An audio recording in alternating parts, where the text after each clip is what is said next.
श्री संत सद्गुरू बाळूमामा प्रसन्न.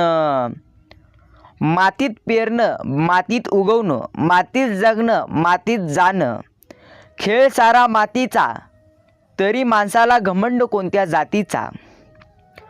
प्रेमळ भक्ता चिंता करू नको, प्रत्यक्ष मातीतून मातीतच जायचे आहे, म्हणून कसलीही हाव बाळगू नका.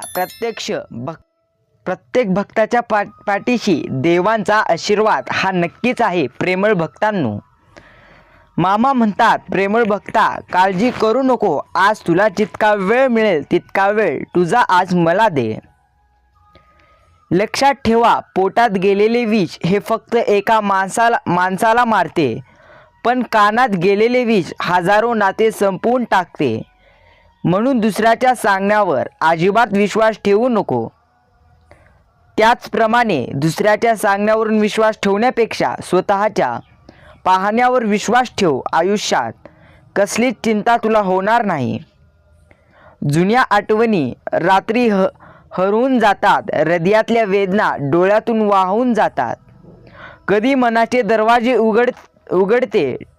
उघडे ठेवून एक शब्दही मुके होऊन खूप काही बोलून जातात. मामा म्हणतात, प्रेमळ भक्ता फक्त माझ्यावर विश्वास ठेव आणि आयुष्यात प्रत्येक पाऊल पुढे टाक. लक्षात ठेवा, प्रत्येक कुलपाला त्याची एक चावी नक्की असते. नेमकी ती हाती आल्यावर समोरचे दार उघडत असते. जीवनातल्या संकटाचेही थोडेफार असेच असते. शांतपणे शोधले तर प्रत्येकाला एक उत्तर नक्कीच मिळत असते. आयुष्य हा असा व्यापार आहे जिथे एक गोष्टीचा त्याग केल्याशिवाय दुसरी गोष्ट मिळत नाही. लक्षात ठेवा, दुःखांना पूर्णपणे सामोरे गेल्याशिवाय सुखाची जाणीव होत नाही. जर तुम्हाला सुख पाहिजे असतील तर तुम्हाला दुःख देखील पूर्णपणे त्यांचा सामना करावा लागेल. मामा म्हणतात, एक मर्यादेच्या बाहेर त्रास सहन केल्यानंतर प्रत्येक मनुष्य हा खूप शांत होतो. त्यानंतर ना कोणाकडे तक्रार करतो, ना कोणाकडून अपेक्षा ठेवतो.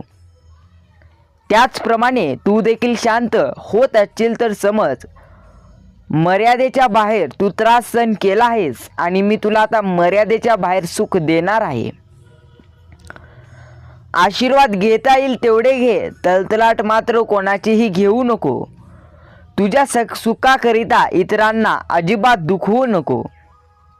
कधी मोकळ्या पूर्णपणे मनाने मामांवर पूर्णपणे निस्वार्थ मनाने प्रेम करून तर बघ, प्रत्यक्ष देव तुझ्या प्रत्येक इच्छा पूर्ण करतील. आयुष्यात कोणासोबत किती तू नेहमी कुठेतरी चांगले वागलूस तर कुठे ना कुठे कमी पडतो. कारण लोकांना फक्त तुझ्या चुका दिसतात, मात्र लावलेला जीव नाही. खरं व स्पष्ट बोलणारी प्रत्येक व्यक्ती बहुतांश वेळा एकटी पडतात. कारण लोकांना मनात पाप ठेवणारी पण तोंडावर गोड बोलणारी माणसं आवडत असतात. प्रेमळ भक्ता बेहू नको, मी तुझ्या सोबत आहे. चेहऱ्यावरचं तेज हे तुझ्या अंतःकरणातल्या विचारावर अवलंबून असतं. मनात आत्मविश्वास असला की चेहरा तेजस्वी दिसतो. मनात इतरांविषयी प्रेम असलं की चेहरा सात्विक दिसतो. मनात इतरांविषयी आदर असला की चेहरा नम्र दिसतो. मनातले हे भावच तर माणसाला सुंदर बनवतात. त्यामुळे विचार बदल, आयुष्य बदलायला वेळ लागणार नाही. आयुष्य हा सुखदुःखाचा खेळ आहे. सुख येणार, दुःख देखील येणार. सुख आले तर माजू नको आणि दुःख आले म्हणून खचू नको. विश्वास ठेव माझ्यावर, तू एकटा नाहीस, मी तुझ्या सोबत आहे. देऊळ दिसले की जसे हात जोडतात तसे आता पाण्याचा नळ चालू दिसला की बंद करण्याची माणुसकी दाखव. यातून नक्की भक्ती घडेल. प्रत्येक व्यक्तीने माणुसकी दाखवणे फार महत्त्वाचं आहे. मामा म्हणतात, पूर्णपणे चिंता करू नको. जे तुला टाळतात त्यांच्यापासून दूर राहा. कारण समूहामध्ये एकटं चालण्यापेक्षा तू एकटं चाललेलं कधीही या जगात उत्तम आहे. सर्वात मोठे वास्तव्य हे आहे की लोक तुझ्याविषयी चांगलं ऐकल्यानंतर पूर्णपणे संशय फक्त व्यक्त करतात, परंतु वाईट ऐकल्यानंतर लगेच विश्वास ठेवतात. या जगात कोणीही तुझा मित्र किंवा शत्रू म्हणून जन्माला येत नाही. तुझे वागणूक, तुझी दृष्टिकोन आणि तुमची नाती आणि त्याचप्रमाणे तुमची नीती हे तुमचे मित्र किंवा शत्रू ठरवत असतात. बेहू नको, मी तुझ्या सोबत आहे. या ब्रह्मांडाचा हात तुमच्या पूर्णत्व पाठीशी आहे. मामा म्हणतात, जेव्हा कोणाच्या आयुष्यातून तुझं महत्त्व कमी होतं तेव्हा आपोआप त्याला काही बोलू नको, प्रत्यक्ष तुझे काम कर. कितीही लुशार लोकांसोबत बसा, पण अनुभव मैदानात उतरल्याशिवाय कोणालाही येत नाही.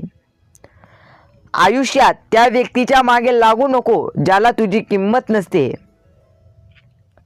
प्रत्यक्ष देवांच्या भक्तीत राहा. देव तुम्हाला कोणते दुःख येऊ देणार नाहीत.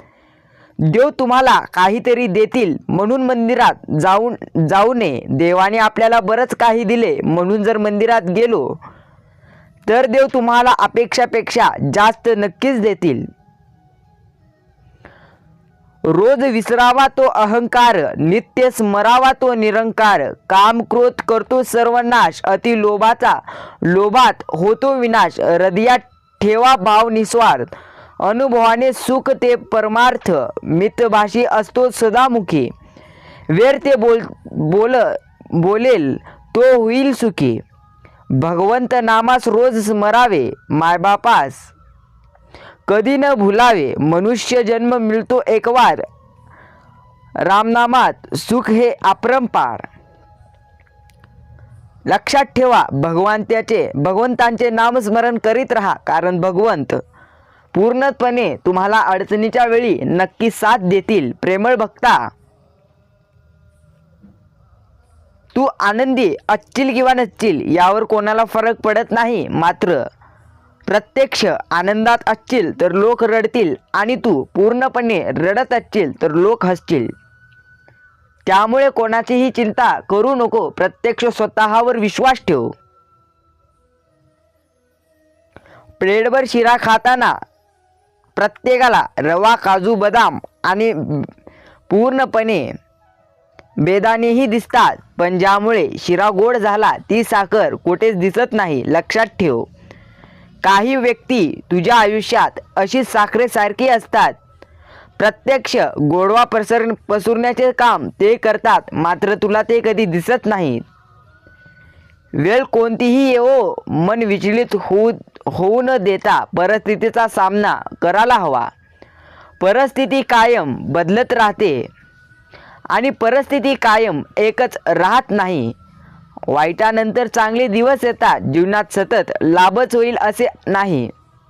काही वेळा नुकसानी होईल, काही वेळा एखाद्या वेळी लाभ होईल आणि एखाद्या वेळी लाभ नाही होईल. अशी उतारचढ होणारच. चांगल्या दिवसांत उन्मत्त होऊ नये, वाईट दिवसांत खचू नये. हरामाच्या पैशांतून नव्हे तर कष्ट करून मिळालेल्या धनाने पोट भरावे. ही आनंदाची गोष्ट आहे. प्रेमळ भक्ता, तू माझी भक्ती करतोस, मात्र प्रत्यक्ष चांगले कर्म करीत नाहीस. ही पूर्णपणे दुःखाची गोष्ट आहे आणि आनंदाची गोष्ट आहे. तू माझी भक्ती करतो, मात्र निस्वार्थ मनाने करतो. ही आनंदाची बात आहे.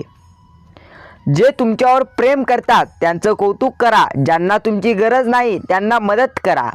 ज्यांनी तुम्हाला दुखावलं त्यांना क्षमा करावी आणि जे तुम्हाला सोडून गेले त्यांना विसरून जावं.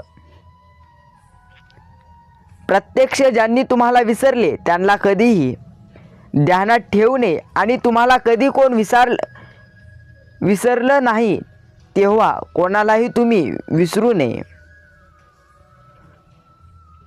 विचार करू नको. विचार केल्याने काही प्राप्त होणार नाही. आयुष्यात जिंकायचे असेल तर विचार न करता ते विचार कृतीत विचारून पूर्णपणे उतारून आयुष्य जग. मन नेहमी निर्मळ ठेव व प्रामाणिक राहा. कोणी कितीही फसवले तरी एक लक्षात ठेव, प्रामाणिक माणसाच्या पाठीशी बाळूमामा नक्कीच असतात. जगातील सर्वात उत्कृष्ट गोष्ट म्हणजे अश्रू आणि हास्य आहेत.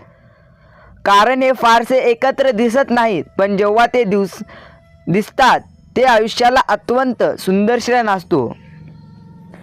होय भक्ता, मी सांगतोय, तुझ्या आयुष्यात प्रत्यक्ष काही ना काही मोठा बदल घडून येणार आहे. त्यामुळे आता रडू नको. प्रत्यक्ष मामांचे नामस्मरण कर आणि आयुष्य जगत चल. कितीही मोठे दुःख आले तर नामस्मरण करीत राहावे. फक्त निस्वार्थ मनाने मामाची भक्ती केल्याने कितीही मोठे दुःख सुखात बदलायला वेळ लागत नसते.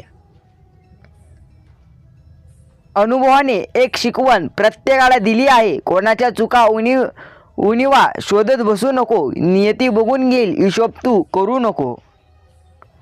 ठरवले ते प्रत्यक्षात होतच असं नाही, आणि जे होते ते कधी ठरवलेच असते असं नाही. यालाच कदाचित आयुष्य म्हणतात. जी गोष्ट तुला हवी आहे ती तुझ्याबरोबर होईल अथवा न होईल हे तुला देखील माहिती नाही. मात्र देवांच्या मनात तुझ्यासाठी ज्या गोष्टी आहेत त्या गोष्टी नक्की तुझ्या आयुष्यात होतील. आयुष्य प्रेमाच्या पाझरांची वाहती एक सरिता, नात्यांच्या अतूट शब्दांनी गुंफलेली कविता, जाणिवेच्या पलीकडचं जगावेगळं गाव, यालाच तर नाव आहे आयुष्य. मित्रांनो, कितीही मोठे दुःख, कितीही मोठ्या संकट आले तरी बेहू नका, खचून जाऊ नका. कारण संकटे हे तुमच्या अंगातील जिद्द आणि चिकाटीपणा पाहण्यासाठी येत असतात. त्यामुळे त्याला पूर्णपणे सामोरे जावा आणि येणारा दिवस पहा कसा उजळेल. विश्वास ठेवा, देव तुम्हाला कधी एकटे सोडणार नाहीत. आयुष्य घेत असलेली परीक्षा म्हणजे आयुष्याने दिलेला अनुभव, एक प्रकारे दिलेली दीक्षाच असते. लक्षात ठेवा, तुम्ही प्रत्येक व्यक्तीसाठी काय केलं हे कदाचित त्यांच्या लक्षात राहणार नाही. तुम्ही काय बोललात हेही लक्षात राहणार नाही, पण तुम्ही कसे वागलात हे लक्षात राहील. त्यामुळे इतरांना आनंद करण्याचा प्रयत्न करू नका. काहीही झालं तरी बाळू मामाला कधी विसरू नका, कारण मामांचा प्रत्यक्ष हात तुमच्या पाठीशी आहे. देव तुम्हाला कधी विसरणार नाहीत. पुढल्या पानावर काहीतरी चांगलं आहे देवाने लिहून ठेवलेलं, म्हणून आयुष्याचं पुढलं पान पहा आणि पुढे चालत राहा. आयुष्य कधी कोणासाठी थांबत नाही. फक्त आयुष्य जगण्याची कारण बदल. सर्वच प्रश्न सुटत नाहीत. काही प्रश्न सोडून दिले की आपोआप पूर्ण आयुष्यात आनंद येत असतो. चालून पाय थकायला नको म्हणून डोकं लावायला शिक. तोच खरा व्यक्ती आहे. बर्फासारख्या थंडीमध्ये पूर्णपणे कितीही थंडी वाजली तरी प्रत्यक्ष स्वेटर घालावंच लागते. त्या प्रकारे दुःख जर तुम्हाला जास्त येत असतील तर नकारात्मक विचारांना सोडून पूर्णपणे सकारात्मकताची रग हे अंगावरून घालावीच लागते. बोलून विचार करण्यापेक्षा बोलण्याआधी विचार केलेला बरा. विश्वास ठेव, तू जेव्हा कोणासाठी काही चांगलं करतो तेव्हा त्यापेक्षाही जास्त तुझं चांगलं होत असतं. स्वतःसाठी जसे आहेस तसेच राहा. कोणासाठी वाईट अथवा चांगलं होऊ नको. ज्याला तू पटलास तो तुला कधी विसरणार नाही आणि सोडणारही नाही, आणि ज्याला तू नाही आवडलास त्यांच्यासमोर जीव जरी ओवाळून टाकला तरी तो तुझा नाही होणार. म्हणून लोकांचा विचार करू नको. मामा म्हणतात, बेहू नको, मी तुझ्या सोबत आहे. सुखाची झोप मिळाला पण नशीब लागतं. नाहीतर प्रत्येक व्यक्तींना आणि काही व्यक्तींना त्यासाठी सुद्धा गोळ्या घ्याव्या लागतात. त्यामुळे परमेश्वरांचे आभार माना. तुम्हाला झोपण्याकरिता परमेश्वरांनी वेळ दिलेला आहे. मामा म्हणतात, आयुष्यात येणे, पैसा कमवणे आणि आयुष्य आनंदी जगणे असे नाही. पैसा जितका कमवाल त्यापेक्षा अधिक नाव आणि पूर्णपणे चांगले कर्म कमवा, कारण ते पुढील जन्मात देखील कामाला येतील आणि या जन्मात तर आलेच म्हणून समजा. ही परिस्थिती नावाची शाळा पूर्णपणे माणसाला आयुष्यात योग्य शिक्षण देते, आणि परिस्थिती मनाची शाळा प्रत्येकाला नाही, फक्त नशिबवान व्यक्तीलाच येत असते, ती म्हणजे वाईट परिस्थिती. कितीही मोठी वाईट परिस्थिती असू दे, प्रत्यक्ष मी आहे, चिंता करू नको. लक्षात ठेव, मी कधी कधी तुझी परिस्थिती बदलत नाही, कारण मला तुझी मनस्थिती बदलायची असते. त्यामुळे ओळख तुझी मनस्थिती कुठे चुकते आणि पुढे चालत राहा. उमेद ही मनाच्या उंबरट्यावरून अशी आशा आहे की जी नेहमी तुला दिलासा देऊन हळूच सांगते, सगळं चांगलं होईल, फक्त मामांवर विश्वास ठेव आणि पुढे चालत राहा. लक्षात ठेवा, कधी कोणाला कमी समजू नका, कारण मातीत पडलेली साखर हे प्रत्यक्ष मुंगीच खाऊ शकते, हत्तीमध्ये तेवढं सामर्थ्य नसतं. म्हणून परमेश्वराने प्रत्येकाला काही ना काही कला दिली आहे, ते तुमची पण कला ओळखा आणि प्रत्यक्ष काम करा आणि प्रत्यक्ष परमेश्वरांचे नामस्मरण करीत राहा. विश्वास ठेवा, परमेश्वर तुमच्या सोबत आहे. जर आजचा हा संदेश पूर्ण ऐकला असाल तर एकदा मनाभावाने म्हणा, श्री संत सद्गुरू बाळूमामा यांच्या नावाने चांग भलं.